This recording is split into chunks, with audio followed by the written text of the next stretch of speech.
The only thing that interferes with my learning is my education. And it's about time we change that.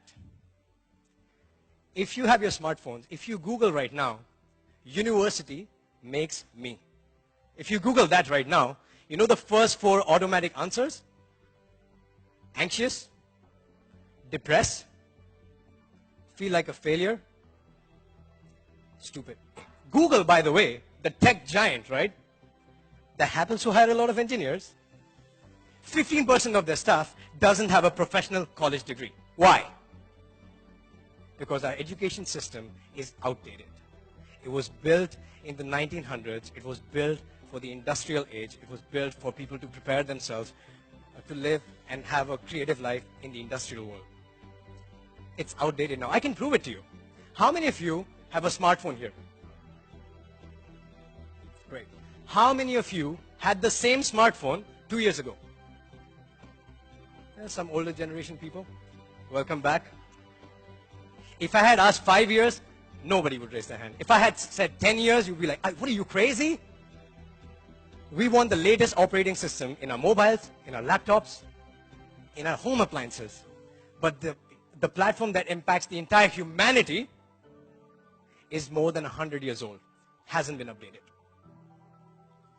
We live in the information age. This old standardized education model is based on linearity, conformity, and batching people. It's outdated. I would say it's almost getting obsolete, right? We live in the information age. Something that you learn in the beginning of the university is obsolete by the time you graduate.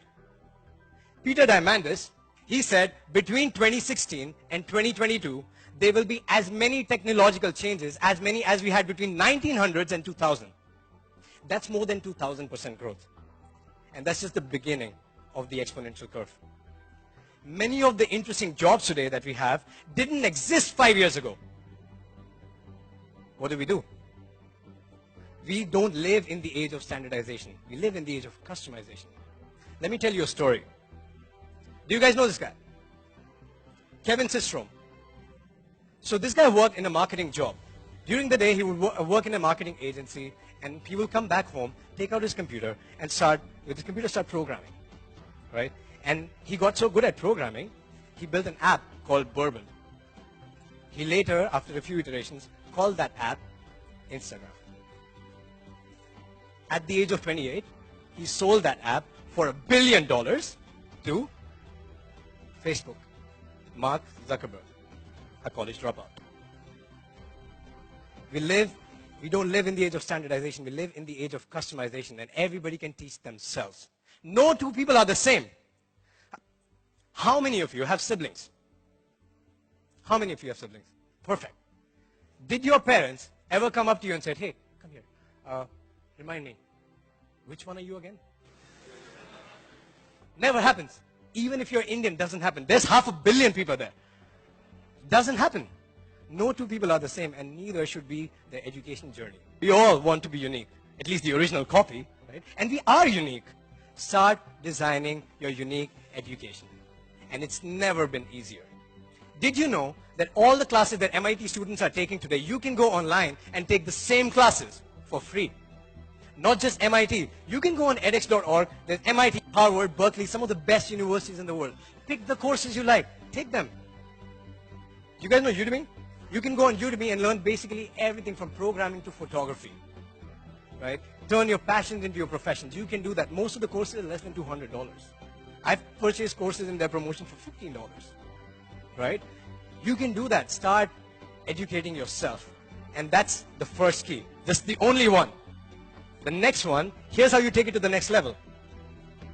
How many of you know this guy, Elliot Bisnow?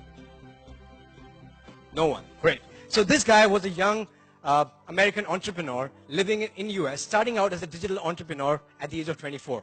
He felt really lonely. He didn't have, he had a lot of unanswered questions.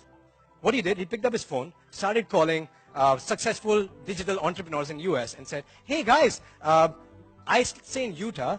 I'm inviting a lot of digital entrepreneurs. Why don't you come hang out with me? And you know what? I will pay for it. He took $50,000 on credit card debt and invited 50 different entrepreneurs for one trip. But then he was on to something. Next year, 200 people came, and they paid. The year after, 700 people came and they paid.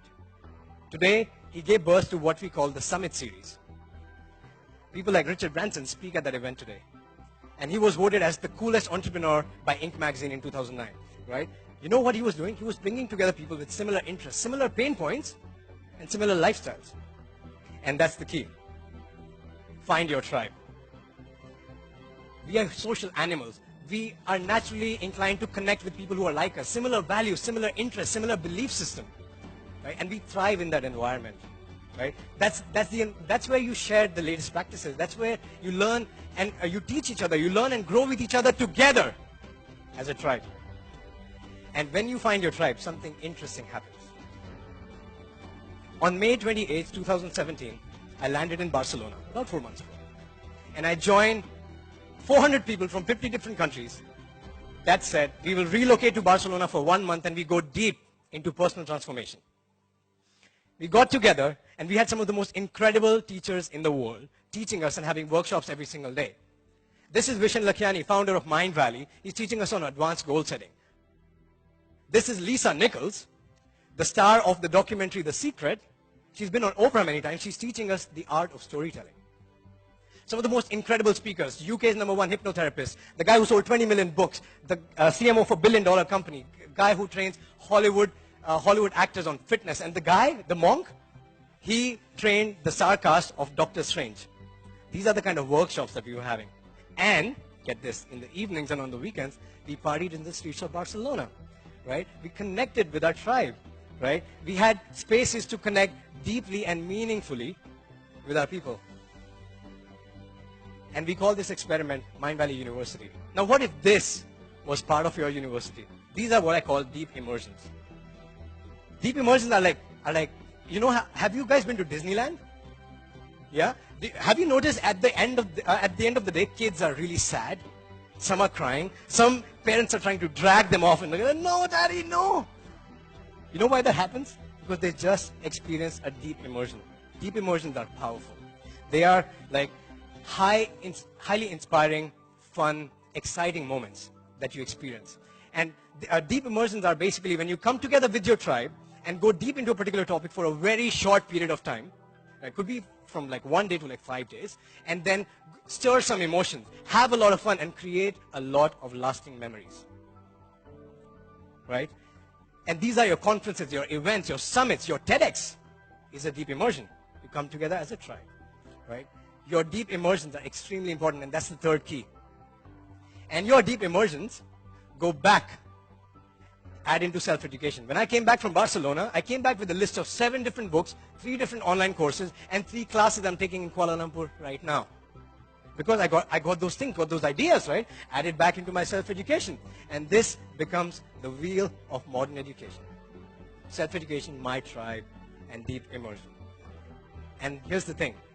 The smartest people in the world, the outliers, the game changers, the moonshot takers, they never quit their education. They simply escape the outdated education system.